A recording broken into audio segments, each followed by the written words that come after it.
1989, c'est le bicentenaire de la Révolution. Et dans toutes les écoles de France, tous les collèges de France, on nous fait préparer des célébrations de la Révolution. Et donc j'ai été commis à dessiner des cocardes et des drapeaux. Ça a été mon travail dans la classe. Alors les cocardes, j'en ai dessiné une ici, c'est extrêmement facile à la règle et au compas.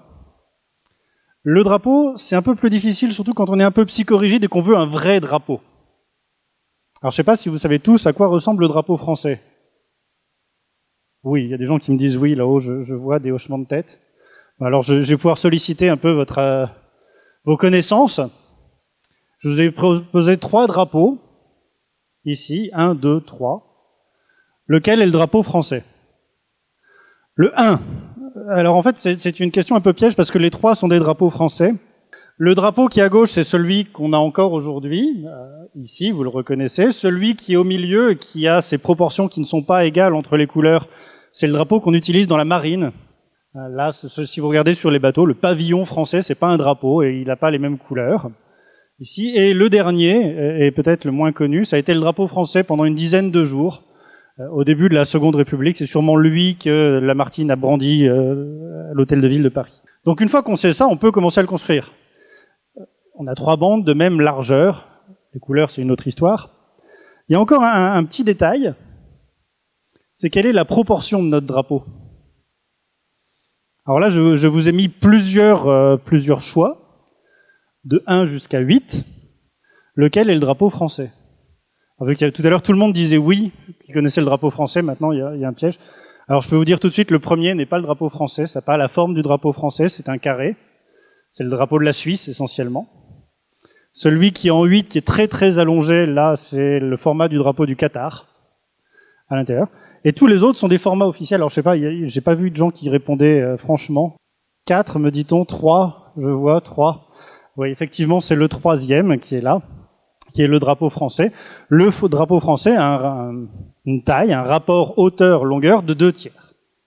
Autrement dit, les 2 premières couleurs forment un carré, avec tout ce qu'on a dit. Alors maintenant, on peut commencer à le construire. Alors, on va le construire comme j'ai appris à le construire au départ. Quand j'ai fait ça, je crois que j'étais en 6e. Donc on part de points, on fait une droite, on trace des cercles successifs, de sorte à reporter la longueur. Comme ça, on a fait des points qui sont régulièrement espacés, on va pouvoir construire notre drapeau qui est au-dessus. Et là, on a une difficulté, c'est qu'il va falloir quand même à un moment qu'on lève, qu'on aille à la verticale. Alors il y a une astuce qui est représentée avec les 2 cercles qui sont là, c'est qu'on va tracer ce qu'on appelle la médiatrice d'un segment. Vous voyez les 2 cercles, je ne sais pas si mon pointeur est très visible là, je prends le cercle qui est centré sur ce point-là et qui passe par celui-là, puis l'autre symétriquement. J'ai un point qui est au-dessus, qui est le point de rencontre des 2 cercles, le point de séquence, qui est sur la médiatrice. Donc en traçant cette droite, j'ai trouvé la perpendiculaire. Donc ça y est, je sais tracer une perpendiculaire. Et puis si je recommence maintenant avec mes cercles, je vais pouvoir reporter des longueurs sur la verticale. Et ça y est, j'ai des points qui sont régulièrement espacés à l'horizontale, des points régulièrement espacés à la verticale. Je viens de voir comment je savais tracer des perpendiculaires, et en continuant, je sais tracer ces perpendiculaires, ces parallèles. Il me reste plus qu'à colorier, ça y est, j'ai mon drapeau. Donc ça, c'est sympathique, je sais tracer le drapeau français, à la règle et au compas. Alors mathématiquement, c'est assez limité, on a vu comment on le faisait, mais ça a un intérêt vraiment pauvre. Juste essayez d'imaginer une seule seconde que vous ne soyez pas français. Je ne sais pas si vous êtes français dans la salle. Je vous ai proposé 3 autres pays, ici, qui n'ont pas été choisis complètement au hasard. Si vous vous rappelez la liste tout à l'heure des 8 propositions, des 8 proportions possibles que je vous ai mis un certain nombre de pays. En fait, sur les proportions genre 2/3 ou 5/8, j'aurais pu mettre des dizaines et des dizaines de pays parce que quasiment tout le monde a le même format. Ces 3 pays-là sont particuliers. Alors, tout à gauche, le Népal a la réputation d'être le drapeau le plus mathématique qui soit. Le Népal, avec toutes ses décorations, est entièrement constructible à la règle et au compas. Il y a une vidéo de la chaîne Numberphile qui fait la construction en entier à l'intérieur. Celui qui est au milieu, le Togo, il a une autre particularité, c'est que le rapport entre la hauteur et la longueur, ça ne se voit pas ici, mais c'est pas un rationnel. C'est pas un quotient de 2 entiers comme tous ceux qu'on a vus avant. Le Togo a décidé d'avoir un drapeau dont le rapport hauteur-longueur était le nombre d'or. Enfin, longueur-hauteur était le nombre d'or. Et encore plus compliqué, l'Iran, ici, dont je n'ai pas calculé le rapport hauteur-longueur, mais le drapeau iranien est défini dans la Constitution par sa construction à la règle et au compas. et le rapport est effectivement irrationnel. Donc ce sont trois drapeaux particuliers où je ne peux pas faire ce que j'ai fait tout à l'heure, à savoir reporter des longueurs jusqu'à avoir le bon rapport hauteur-longueur. Donc je suis obligé d'aller chercher autre chose que simplement des rationnels et les petites constructions que j'ai faites tout à l'heure. Alors le compas et la règle. Alors c'est des outils que vous connaissez bien, il faut quand même que je précise un truc, c'est-à-dire que la règle dont je parle ici, c'est une règle qui est infinie, on peut tracer des traits aussi longs qu'on veut, mais qui n'est pas graduée. Et de même, mon compas, je peux l'ouvrir autant que je veux, il a un écartement arbitrairement grand, mais je ne peux pas définir un écart de 1,5 cm. Il faut que je mesure avant l'écart, avant de pouvoir tracer mon cercle. Qu'est-ce que je peux faire avec ça? Un certain nombre de choses. Je peux tracer une droite qui passe par 2 points. C'est ce par quoi j'avais commencé pour mon drapeau. Je peux tracer un cercle centré sur un point et d'écartement l'écart entre 2 points déjà construits. Et évidemment, je peux faire les intersections de tout ça. Donc la construction à la règle et au compas, c'est faire successivement ces opérations-là. Et la question qui se pose, c'est qu'est-ce que je peux construire à partir de ça? J'ai pris un livre dans ma bibliothèque, un relativement vieux, enfin vieux pour ma bibliothèque en tout cas, et j'ai regardé un certain nombre de problèmes. J'avais des tonnes de problèmes de construction à la règle et au compas. Ils mettent pas toutes les étapes de construction, ils mettent que la fin. Là, il y en a un qui est assez amusant, qui est de dire, on vous donne 2 cercles, trouvez un point tel que l'angle depuis ce point où on voit les 2 cercles est le même. Et si vous cherchez ça, vous voyez que c'est beaucoup plus compliqué que de tracer notre drapeau tricolore. Et donc c'est plus ça en fait c'est plus ça qui nous intéresse. Si vous connaissez, si vous avez déjà croisé ça, ça vous fait pas peur. Si vous n'avez jamais croisé ça, je vous conseille quelque chose. Je fais de la pub pour une application numérique qui s'appelle Euclidea, qui amuse tout le monde, sous prétexte qu'on a un petit regard géométrique. Il s'agit de construire certaines formes à partir des opérations de règles et de compas. Alors évidemment, vous n'allez pas planter votre compas dans votre téléphone, c'est pas ça le truc, mais on vous donne un outil compas et un outil règle, et vous allez pouvoir jouer avec ça.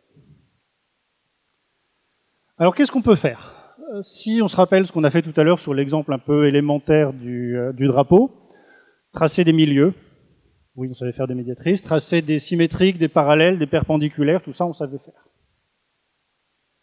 Alors je vous propose des problèmes un tout petit peu plus compliqués. Celui-là, vous l'avez sûrement vu au collège, comment on coupe un angle en 2. Comment on coupe un angle en 2 parties égales, en 2 angles égaux. La bisection. Alors, c'est pour ceux pour qui le collège serait loin, je montre une petite construction. J'ai tracé un cercle centré sur mon angle. Ça coupe les 2 côtés en 2 points. Je retrace 2 cercles de même rayon sur ces 2 points. J'obtiens un point de concours qui est sur la bisectrice parce qu'il est à égale distance. Un problème que vous n'avez pas vu au collège, mais qui serait intéressant, et d'ailleurs qui est un bel exercice de collège si jamais on veut faire ça à des collégiens. Je vais vous donner la construction. Ça s'appelle la quadrature du rectangle. Vous prenez un rectangle et vous cherchez à construire à la règle et au compas un carré qui a la même aire que le rectangle.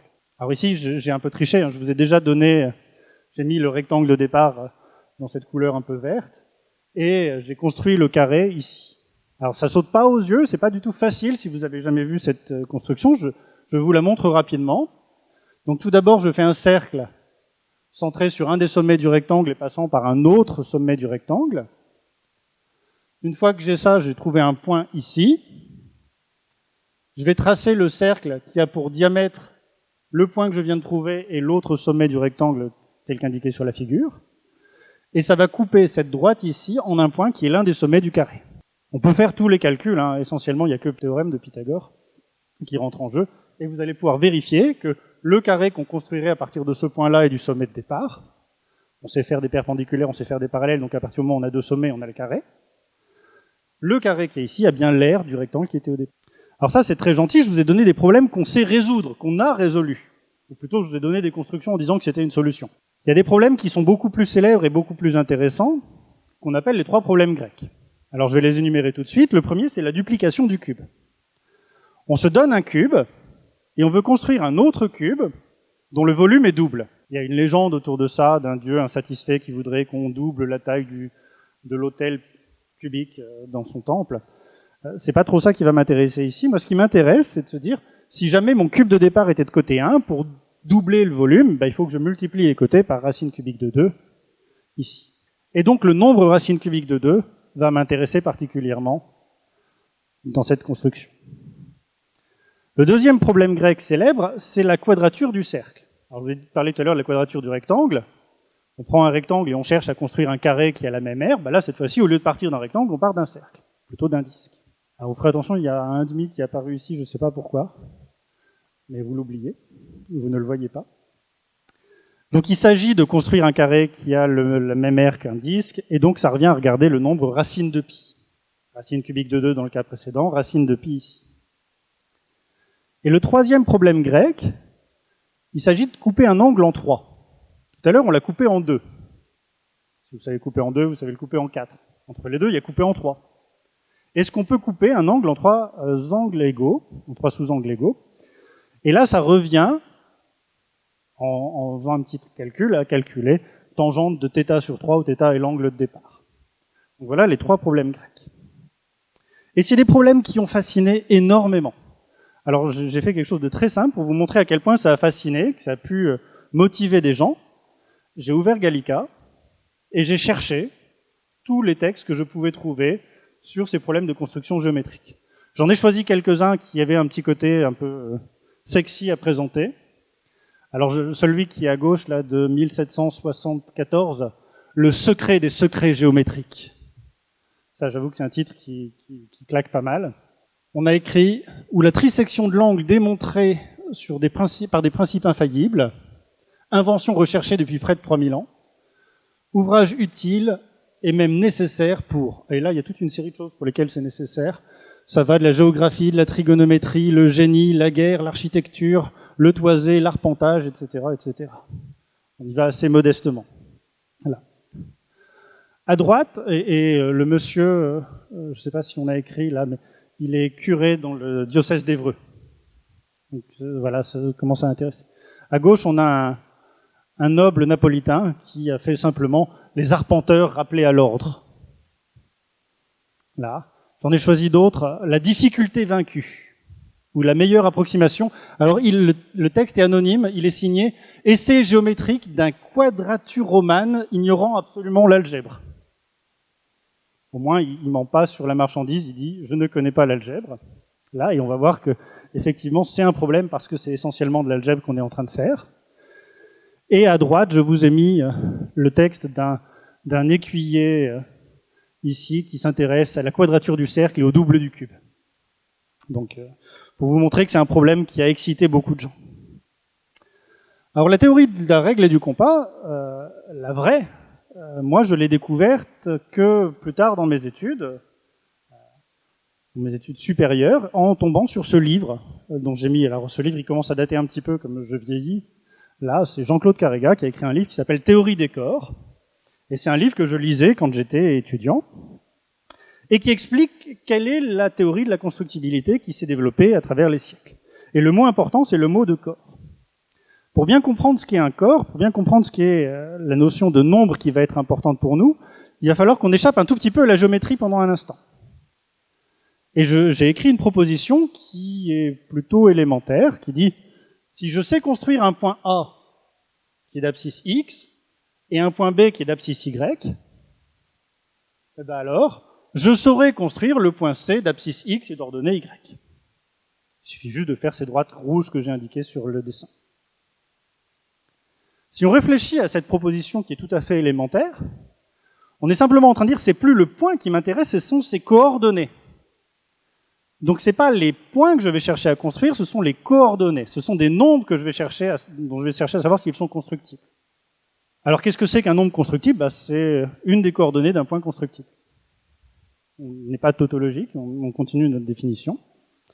Et je vous ai refait un bout de dessin, là, c'est un bout du dessin du drapeau de tout à l'heure, je garde ce même exemple. Ici, j'ai tracé une droite, celle-là vous la voyez. Je sais faire des parallèles, donc je peux faire ceci. Je vous ai mis que l'ordonnée était 1/3. Avec un petit coup de théorème de Thalès, tout le monde normalement y arrive à peu près. Mais voyez qu'à partir de ma construction de départ, j'ai réussi à faire 1/3. Si j'étais parti de 2 pour dresser la parallèle, j'aurais fait mon 2/3. Et en poursuivant avec d'autres points, j'aurais pu faire comme ça tous les points rationnels. Donc tous les rationnels sont constructibles. On peut construire des points avec toutes les coordonnées rationnelles. Est-ce qu'on peut faire mieux? Oui. On peut facilement faire mieux pour une raison simple, c'est qu'avec le théorème de Pythagore, il y a des carrés, donc il y a des racines carrées qui vont sortir. Je peux aussi montrer que je sais faire des sommes de nombres, que je sais faire des produits de nombres. Des inverses, je viens de le montrer ici. Donc en fait, j'ai plein d'opérations qui préservent l'ensemble de mes nombres constructibles. Si vous avez fait un peu d'algèbre, vous voyez qu'il y a une structure qui se détache derrière, qui est la structure de corps. Et c'est là qu'arrive le gros théorème de constructibilité. Un théorème qu'on doit à Pierre-Laurent Wenzel, en 1837, donc vous voyez, je vous avais promis que ce n'était pas des mathématiques très récentes, je ne mens pas, qui dit à quelles conditions un nombre est constructible. Un nombre est constructible s'il existe une tour d'extension quadratique qui permet de passer des rationnels à un corps qui contient x. C'est fantastique. Mathématiquement, c'est net, c'est sans bavure, c'est clair, c'est précis. Évidemment, on est loin de je trace un cercle ou une droite pour y arriver. C'est beaucoup plus... Enfin, c'est illisible pour quelqu'un qui n'est pas habitué à ce langage. Alors on a de la chance, il y a un petit corollaire qui dit qu'une condition nécessaire pour être constructible, c'est d'être algébrique avec un polynôme minimal dont le degré est une puissance de 2. Alors, polynôme minimal, c'est la plus petite équation à coefficient entier que va satisfaire mon nombre.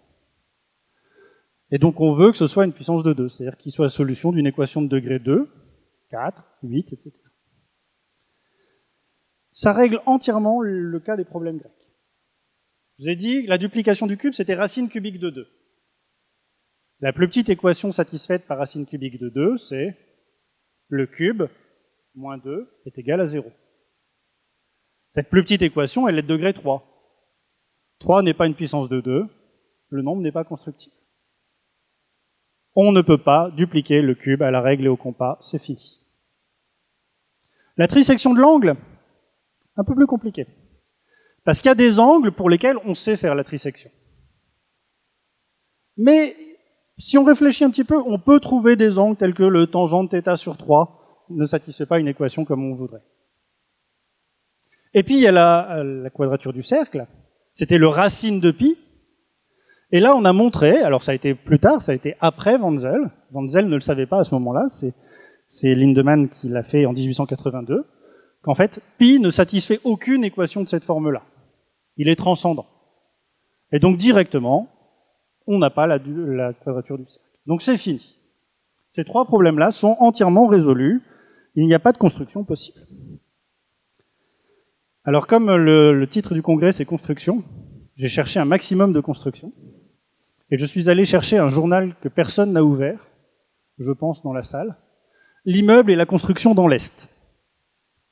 Donc 1902, si j'insiste sur la date, c'est qu'on est longtemps après Wenzel et qu'on est après Lindemann. Donc on sait que tous les problèmes grecs, c'est fini. Et donc je vous propose de regarder cet article magnifique, la quadration du cercle. Alors rien que dans le titre, déjà, on sait qu'il y a un petit problème de connaissance, ils n'ont pas fait vraiment leur bibliographie. Le travail que nous présentons à nos lecteurs est inédit, il n'a pas encore été soumis à quelques personnalités du monde savant. Là, on s'en doutait un petit peu. Là. Et un peu plus loin, il est dit « L'auteur de la solution que nous enregistrons est un homme intelligent et réfléchi, sa foi dans la valeur de sa trouvaille est entière, et en définitive, la formule qu'il donne est géométriquement démontrable. La suite prouve que non. » Alors il y a un autre théorème de constructibilité qui est relativement intéressant, et qui va me servir pour rebondir dans la dernière partie que je voudrais évoquer après. Ce théorème, il avait été pressenti par Gauss, et il n'a été démontré que par Wenzel dans le même article que celui que j'ai cité en 1837, qui est la question de se poser, la question c'est, est-ce que je peux construire un polygone régulier à n sommets? Alors il suffit de construire 2 points, après on reporte et on arrive au résultat, donc c'est encore un problème de constructibilité comme précédemment, mais la solution est un peu plus lisible et un peu plus magique. On sait construire un polygone régulier à n sommets si n s'écrit comme une puissance de 2 fois des nombres premiers de Fermat distincts. Nombres premiers de Fermat. Alors des nombres premiers de Fermat, on en connaît 5. Ils sont, je les ai indiqués en dessous, 3, 5, 17, 257, 65 537. En dehors des puissances de 2 fois ceci, on ne sait pas construire les polygones réguliers à n sommets à la règle et au compas. Alors ça veut dire en particulier que si vous prenez un polygone à 7 côtés, un heptagone, un nonagone ou un énéagone, 7, 9 et 11 côtés, on ne sait pas les construire à la règle et au compas. Alors une idée, c'est de dire peut-être que la règle et le compas ne sont pas les bons outils. Alors j'ai passé en revue 2-3 résultats, histoire que on voit des choses un peu sympas. Alors il y a un résultat qui m'a beaucoup amusé quand je l'ai vu, qui est dû à Xavier Caruso quand il était étudiant. Il se dit, la règle infinie, ça n'existe pas. Qu'est-ce qui se passe si j'ai simplement une petite règle? Et donc il s'est dit, qu'est-ce que je peux construire avec une petite règle? Est-ce que je peux faire le segment qui joint 2 points loin avec ma petite règle? Il ne suffit pas de dire je me reporte petit à petit, parce que vous ne savez pas dans quelle direction vous mettre au départ. Et donc oui, on peut le faire. On l'a démontré algébriquement. Je vous ai mis la figure que Xavier a mise dans son article, pour vous montrer comment il a fait. Vous avez la taille de la règle qui est indiquée en bas. Et vous avez le point A et le point B qui cherchent à rejoindre, et vous avez toute la construction qui est là. Je ne sais plus le nombre de traits de construction, et vu qu'il y en a une partie qui se raboute, c'est assez compliqué à lire. Alors un autre résultat tout aussi amusant, qu'est-ce qui se passe si j'oublie ma règle? J'ai plus que le compas. Si j'ai plus que le compas, hors de question de tracer une droite. Ça, on est sûr. Mais ce qu'on cherche, c'est pas à construire des droites, c'est à construire des points. Et il y a un théorème qui dit, avec le compas seul, on construit les mêmes points qu'avec la règle et le compas. Alors, c'est pas un résultat extrêmement difficile par rapport à ce qu'on a évoqué précédemment. Il est attribué à Monsieur More et à Monsieur Mascheroni, dont je vous ai mis les dates des travaux. Je résiste pas à vous montrer le début du livre de Mascheroni. On est en 1797 en Italie. Je sais pas si vous voyez à peu près l'époque. Donc la dédicace du livre, c'est un long poème. Et le long poème s'intitule « À Bonaparte l'Italique ». J'ai vu ta main puissante qui frappa tant de potentats et fonda tant d'heureux états, aux lois d'Euclide obéissantes, avec moi suivre le compas. Donc la dédicace est assez forte. Ça changera un petit peu plus tard. Mascheroni reviendra sur son admiration pour Napoléon quand celui-ci ne sera plus Bonaparte. On peut se donner un outil magique. L'outil magique, c'est le trisecteur d'angle. Je vous donne un outil qui sait couper les angles en 3. Alors du coup, le problème de la trisection de l'angle devient évident. On est d'accord. Est-ce que je peux dupliquer le cube? Maintenant que j'ai cet outil en plus. La réponse, c'est non. Est-ce que je peux faire la quadrature du cercle? La réponse, c'est non. Donc même avec cet outil magique, je n'arrive pas plus loin.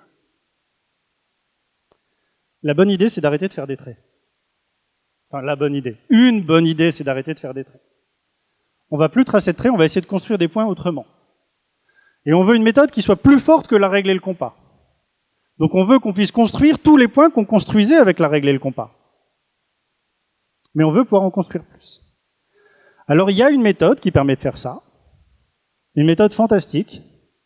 Ça s'appelle l'origami.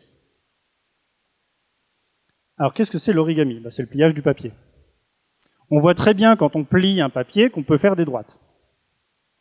Mais on peut faire des droites qui passent par 2 points. On plie le papier de sorte à ce que les 2 points soient là.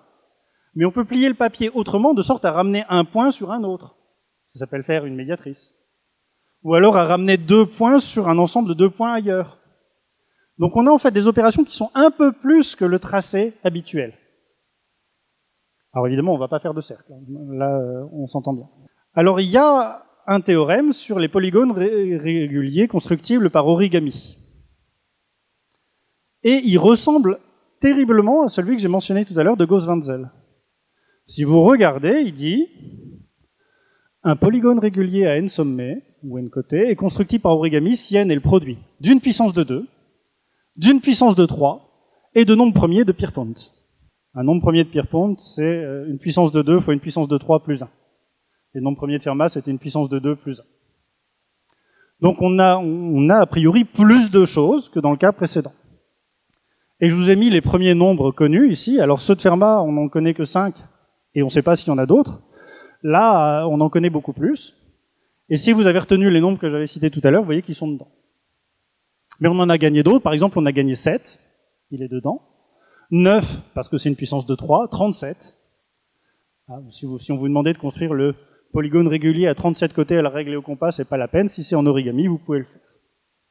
Donc l'origami est plus fort. Alors, c'est relativement intéressant, cette idée d'origami, parce qu'en fait, on peut faire plus de choses. Je vous ai dit, avec la règle et le compas, on peut facilement calculer des sommes, des produits, des inverses, des différences, mais aussi des racines carrées. Il y a quelque chose qui se passe avec l'origami, c'est qu'on peut aussi calculer des racines cubiques. On peut aussi aller chercher des solutions d'équations d'ordre 3. Et c'est pour ça que les 3 vont apparaître un peu partout dans mon théorème qui est ici. Alors, pour vous convaincre doucement, je vous ai mis la construction. Donc, vous avez une feuille, ici, et j'ai tracé l'angle que je veux trisecter. Je veux couper cet angle θ en 3. Je vais plier ma feuille en 2. Je vais ramener la partie basse sur la partie haute. Ce faisant, je vais avoir un trait de pliage au milieu. Ok, j'ai un premier trait de pliage au milieu. J'ai coupé ma feuille en 2 avec un trait. Ma partie basse, je vais ramener le trait du bas sur le trait de pliage au milieu. Donc j'ai une deuxième ligne horizontale de pliage. En haut, celle du milieu, elle a un point extrémité qui est là. Je vais plier ma feuille de sorte à ce que ce point-là vienne sur cette droite ici, et que simultanément, ce point-là vienne sur la ligne basse, la deuxième ligne de pliage. Eh bien, le point que je vais avoir obtenu ici me délimite le premier tiers de l'angle qui est là. Exactement le premier tiers. Le point d'intersection de ces deux pliages, c'est la deuxième tiers de l'angle. Donc en fait, on peut trisecter entièrement cet angle avec de l'origami. On peut trisecter tous les angles. À la règle et au compas, on est très limité. Si on sort de ces outils-là, peut-être qu'on va rien rajouter ou pas rajouter grand-chose. Alors que si on sort complètement de la feuille avec cette idée de pliage, là, on va pouvoir rajouter énormément. Et donc, que peut-on construire ? Ça dépend des outils que vous avez, ça dépend surtout des méthodes que vous mettez en place. Voilà, je vous remercie. Est-ce qu'on a mis longtemps à faire le lien entre les coordonnées et les points ? Oui, on a mis longtemps parce que par rapport aux mathématiciens grecs et à la question grecque, la question de comprendre les choses en termes de coordonnées, c'est quand même quelque chose de très récent. Donc déjà, l'idée d'avoir des coordonnées, il faut déjà qu'on ait passé essentiellement des cartes, à la louche, pour que ça arrive. Les gens ont rapidement compris qu'il y avait des choses sur les coordonnées. Comprendre que c'était un ensemble de points qu'il fallait considérer, un ensemble de coordonnées qu'il fallait considérer en lui-même, c'est vraiment quelque chose qui est 19e. Donc c'est très court par rapport au moment où on a considéré les coordonnées, je dirais, mais très long par rapport au moment où on a considéré ces problèmes-là. Je sais que pour la définition que vous avez donnée d'un nombre constructible qui est lié à la théorie des corps et les extensions de corps, je sais que c'est aussi très lié à la théorie de Galois. Est-ce que Galois, à son époque, avait fait des travaux sur les formes constructibles? Alors déjà, je te reprends un petit peu. La définition de nombre constructible, elle n'est pas liée au corps. C'est après la caractérisation qu'on en aura, celle qu'on a avec Wenzel, qui, elle, repose sur les corps. Ce que fait Galois, qui est monumental et qui fait que son nom est resté aussi célèbre, c'est qu'il fait le lien entre deux aspects de la géométrie, un qui est les corps, d'un côté, l'autre qui est les groupes. Ici, on est complètement en dehors de toute la notion de groupe réellement. Donc c'est pas vraiment ce que Galois regardait. Pour dire les choses un peu différemment, Wenzel, qui va trancher complètement le problème, est quasiment un contemporain de Galois. Mais il ne connaît pas ce que fait Galois, et Galois ne connaît pas ce que fait Wenzel. Donc on est plutôt sur des choses indépendantes, même si la notion de corps apparaît dans les deux, évidemment, de manière cruciale. Est-ce que l'idée d'avoir des outils de construction pour savoir ce qui est constructible à partir de ces outils est encore un domaine qui est étudié en mathématiques aujourd'hui? Peut-être pas pour le problème de la géométrie élémentaire qu'on est en train d'indiquer ici. Les résultats sur la construction par origami sont quand même relativement récents. Je vous avais dit que je vous vendais des maths anciennes, et après je réfléchis que la caractérisation, enfin la trisection de AB que j'ai montré à la fin, elle a à peine 40 ans. 40, j'ai mis la date pour ne pas l'oublier, mais je l'ai déjà oublié. 42 ans à l'intérieur. Donc c'est quand même des choses qui sont relativement récentes. Maintenant, est-ce que ça, c'est un domaine qui est porteur des mathématiques ou qui est particulièrement pertinent dans l'ensemble de la recherche mathématique? Non. Et d'ailleurs, si on regarde les preuves, elles ressemblent beaucoup à ce que faisait déjà Van Zel à l'époque. On a juste obtenu différemment en fait les constructions géométriques.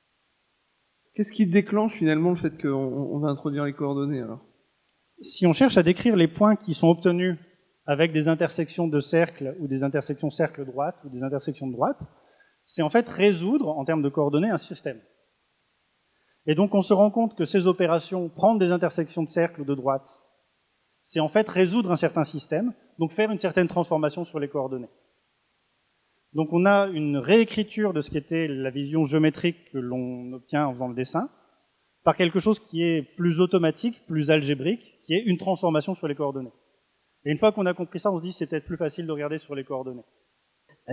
Ici, on a des problèmes géométriques sur le plan et on arrive à les résoudre avec des outils algébriques. Est-ce qu'on n'a pas des outils algébriques qui nous aident à résoudre des problèmes de géométrie qui sont pas sur le plan, sur un dessin ou d'autres? Par exemple, si on devait dessiner une courbe ou plusieurs points équidistants sur une sphère ou des choses comme ça. Faut juste regarder comment tu vas définir tes points en fait comme intersection de sphères et de plans, c'est ça que tu veux faire.